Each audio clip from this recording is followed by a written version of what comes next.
Pati hello po mga kababayan. Hello po dyan sa Pilipinas. Hello po kayo. Hello po sa inyong lahat. Punta po tayo ng punta tayo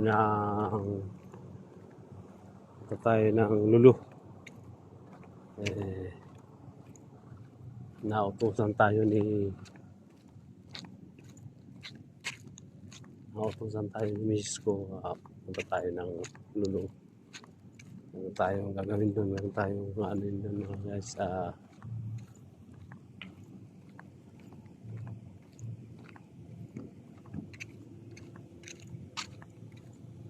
Ano nga pala, may gagawin tayo doon na magpapadala tayo kasi kailangan ng pera sa Pinas. Mga guys, sige na mga guys, mamaya ulit tayo at mamaya bibidyoan ulit natin. Sige na po mga kabayan. Salamat po sa inyong lahat. Mamaya na lang.